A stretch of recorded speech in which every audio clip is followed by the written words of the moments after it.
Bonjour, je vais reprendre mon cours de management des relations professionnelles.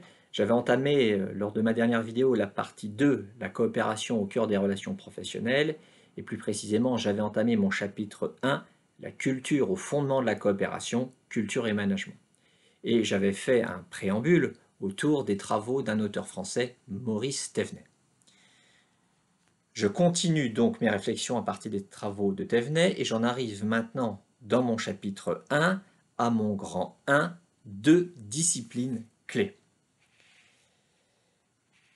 Alors, pour définir de manière plus précise la culture d'entreprise, puisque la dernière fois je vous ai parlé des liens entre l'activité de management et la culture, pour définir de manière plus précise la culture d'entreprise, Maurice Thévenet va se référer à deux disciplines. La première discipline, c'est l'anthropologie.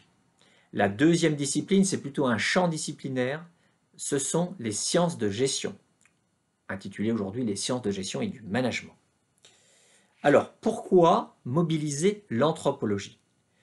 Alors, l'anthropologie, tout simplement parce que le concept de culture vient de l'anthropologie. Ce sont des anthropologues qui sont les premiers à avoir réfléchi à la culture. Les anthropologues considèrent que toute société humaine est une culture. Toute société humaine est une culture. Il y aurait donc, selon eux, autant de cultures qu'il y a de sociétés humaines différentes. Dans cette perspective, qu'est-ce que c'est la culture? Eh bien, dans cette perspective, la culture, c'est un vaste répertoire d'éléments hétérogènes. Qu'est-ce qu'on y trouve? Des mythes. Dans toute société, dans toute culture, on trouve, par exemple, des mythes fondateurs, des rites, c'est-à-dire des habitudes, des rites pensés par exemple aux cérémonies de passage dans les cultures traditionnelles, dans les sociétés traditionnelles.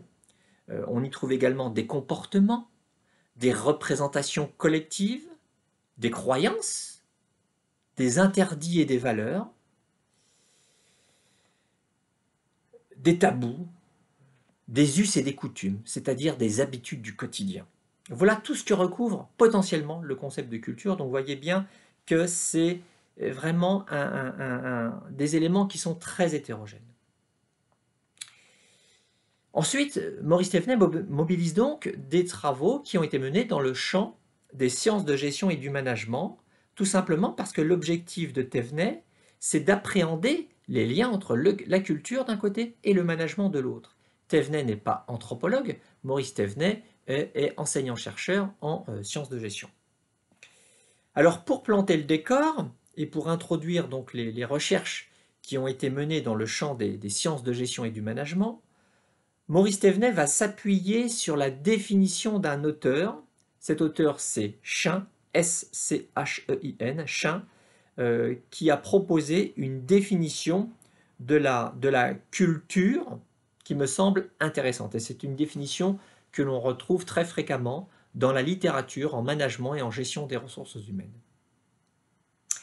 Pour Schein, la culture correspond à la fois à des matériaux culturels, par exemple des rites, des langages, à des valeurs mais aussi à des valeurs et à des références, à des valeurs et à des références fondamentales.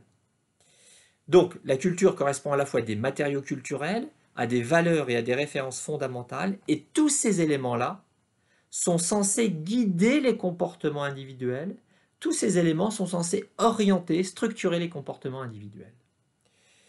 Je fais juste un petit rappel, la finalité du management en tant qu'activité, c'est bien d'orienter les comportements individuels dans une certaine direction pour atteindre un certain résultat. Alors, la définition qui est proposée par Schein, elle est cohérente avec la définition que je donne généralement, moi, de la culture aux étudiants et que je vous donne maintenant. C'est une définition qui ressemble beaucoup à celle de Schein. Moi, je dis, la culture, c'est quoi? C'est un ensemble de croyances, de normes et de valeurs qui structurent, orientent, guident les comportements et les représentations. Je répète, c'est un ensemble de croyances, de normes et de valeurs qui structurent, orientent, guident les représentations et les comportements. Qu'est-ce que ça veut dire? Ça veut dire que la culture, elle s'incarne en fait dans des habitudes, dans des routines, dans des façons de faire, dans des rites. Autrement dit, la culture, elle s'incarne dans des comportements. Et ces comportements, ils ont une dimension collective. Ça veut dire aussi que la culture, elle va avoir pour effet de souder les individus. Il faut voir la culture comme une sorte de ciment qui va lier les individus.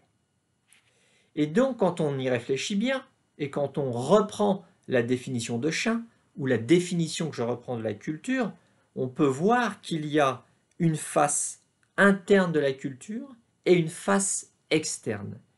Face interne, quand je dis la culture, c'est un ensemble de croyances, de normes et de valeurs intériorisées par les individus qui structurent, orientent, guident les représentations, tous les éléments dont il s'agit dans cette définition, ce sont des éléments en fait qui ont été intériorisés par les individus.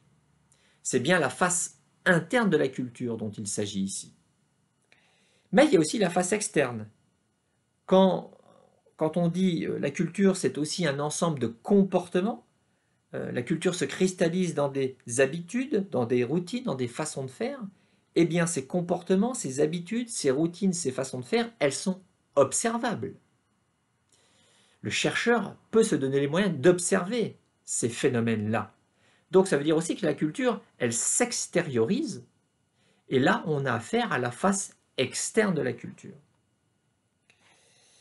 Donc il faut voir la culture finalement comme une sorte d'iceberg, avec une face émergée. La face émergée, c'est ce qu'on voit quand on navigue sur la mer. La face émergée, ce sont donc les comportements visibles, autrement dit les habitudes, les routines, les façons de faire. Et puis il y a la phase immergée, celle que l'on ne voit pas, c'est-à-dire tout ce qui a été intériorisé par les individus, les croyances, les normes, les tabous, les valeurs, tout ça, ça a été intériorisé par les individus, on ne le voit pas, et cela constitue la face interne de la culture. Et ces deux faces, évidemment, sont complémentaires. On pourrait ici paraphraser le sociologue Pierre Bourdieu en disant il y a d'une part un processus d'intériorisation de l'extériorité. Les individus sont amenés à intérioriser quelque chose qui est extérieur à eux, c'est la culture. Et dans le même temps, il y a aussi une extériorisation de l'intériorité. Une fois qu'ils ont intériorisé la culture, les individus vont en fait l'extérioriser sous forme de comportement, autrement dit, sous forme d'habitude, de routine et de façon de faire. J'en ai terminé pour les réflexions que je voulais, les réflexions en lien avec ces deux disciplines clés, l'anthropologie et les sciences de gestion. La prochaine fois, je vous parlerai des deux grandes conceptions de la culture selon Maurice Thévenet. Au revoir.